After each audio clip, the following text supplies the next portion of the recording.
बोले का लोग को घालो तो परे दीवाने दुनिया से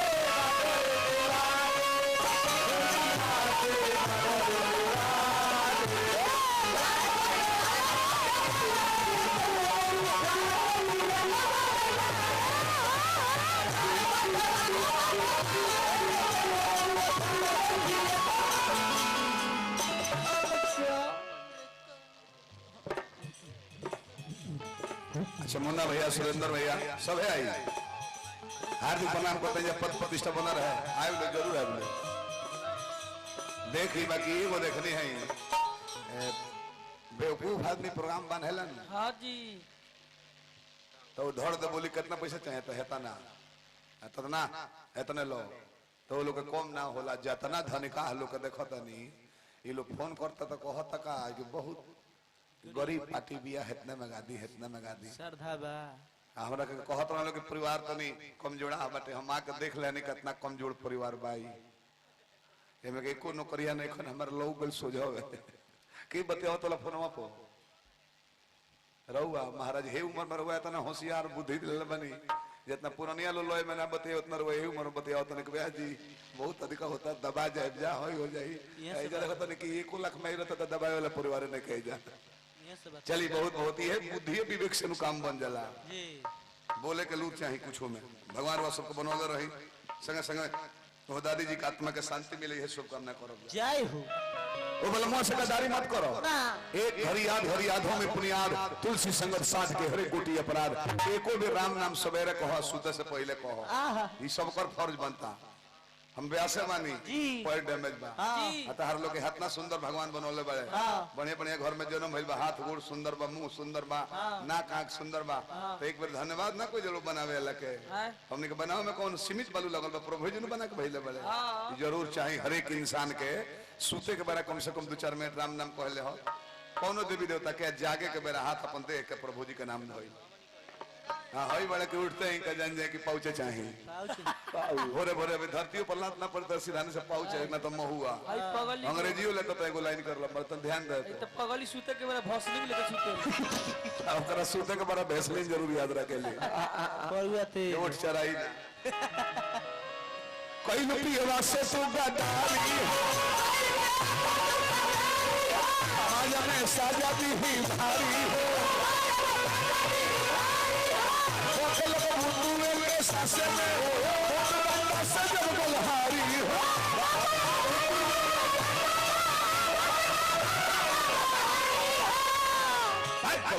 लगे आगे लसियो उंगली मरनी हम ये गही लाना पैरती है ये गही लाना 5 मन घिना गइल महकती है दूर से पसातारू मुघिना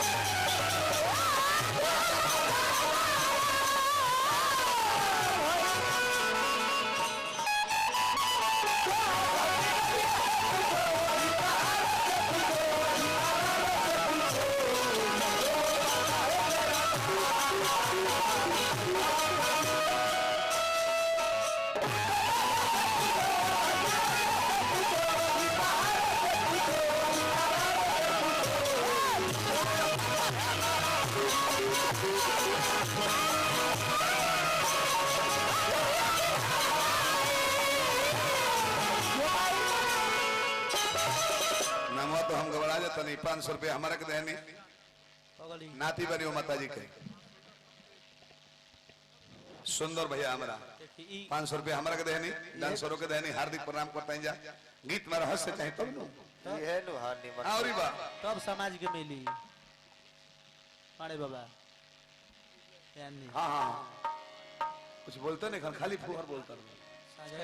आई पी आवाज लेके डोली बंद हो जाई हर बोली हो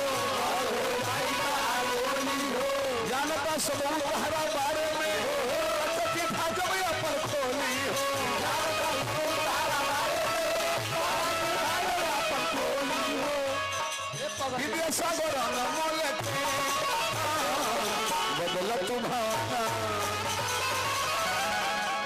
रुपया का बरसात इंस्पेक्टर साहब बंगाल में ड्यूटी में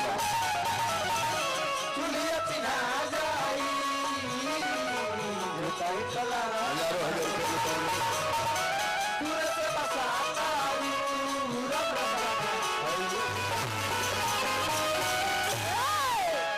हमारा नचनिया को हाथ के साउंड डाला बाड़ा जाओ साउंड डाला भाई कहले हैं कि पिलास दो एगो कहले हैं एगो पिलास दो नचनिया के दांतवा बढ़ गइल बा कबारे के बा दांतवा कबारे के बा बूढ़ा भाई हाँ होई गुला भी होई फोन पागल दीवाना पीपीडी पंकी बाबा बहुत बहुत पुरस्कार चुटकुला कहता है रह जाए भोला दानी बनौला रहे सबके कहले हैं कि पिलास दो एगो साउंड डाला भाई नचनिया के दांत बढ़ गइल बा नचनिया के दांत कबारे के बा हां काहे नचनिया के दांत कबर बा हमर 2 साल से हाइड्रोसिल बढ़ल बा ई ना कबर लब बबुआ चाहे नसीब ओकर तो बढ़ हल्का लौकता हमार डेढ़वान हो गइल भाई तरह नहीं खेलो को के बैठाऊ में लड़ जाता कुर्सी में तो एकरो के कबार दो ई के तबारी कबार बहुत कइले बड़ा भाई तू एकदम कबार तो चाहे नसीब मूल दो पत्थर अच्छा एगो माई के नाम पर गीत गाइब जा माई के नात लो परिवार के हर लोग पगली भतीजा बेटा जे भी रहेला सभे रोवेला दियो कागजा बुढ़ा जाना पर लिखला ना कॉपिया हेलो हेलो थोड़ा सा पीस घटा तो मेन के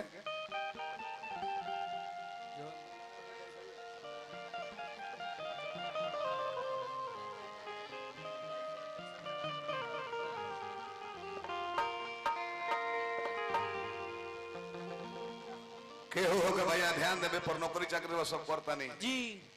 बाल बच्चा के शादी समय पर कदे ध्यान आ जाता बक्सा के बाद बाल बच्चा के शादी समय से कदे हम इंस्पेक्टर साहब का है अच्छा एगो डॉक्टर हमारा गांव में रहले हैं हां हेलो उनकर सढ़ुआना पड़तलो बूढ़ा भाई के दयादी में हां पटेदारी में हां हेलो उनका साढ़ू के लड़का बा हां एकर भाई लगे हैं चचेरा लगे हैं गांव के हमें से मुंह बाबा अब ओकरा लोभ हो गई इंटर में 22 बरिस उम्र रहे कल उसकी पापा जी मैं लो मेरे शादी कर लूं बल्कि चुप चुप जब तक अपने पैरों पर खड़ा नहीं हो जाएगा तुम्हें शादी नहीं करनी है मन महसूस कर रह गई ग्रेजुएशन कैलस 26 बरिस उम्र बीत गई नौकरी ना लागल पैर पर खड़ा ना भइले एमए कैलस नौकरी ना लागल पीएचडी कैलस नौकरी ना लागल ना तब कलस की रह टेक्निकल इंजीनियरिंग करे तो इंजीनियरिंग कैलस लइका नौकरी लागल तले 40 बरिस उम्र बीत गई रहे 41वां चढ़ रहे तो डॉक्टर साहब कहले कि बबुआ अब ब्याह शादी कर लो कर ले और तुम अपने पैरों पर खड़ा हो गया तो कहता 42 बरिस बीत गई माली अरे शादी ना कैलस 43वां साल चलत रहे तब डॉक्टर साहब कहते कि बेटा अब शादी कर लो अपने पैरों पर खड़ा हो गया है तले को कहता कि चुप रहो बियाह केकरा खातिर करी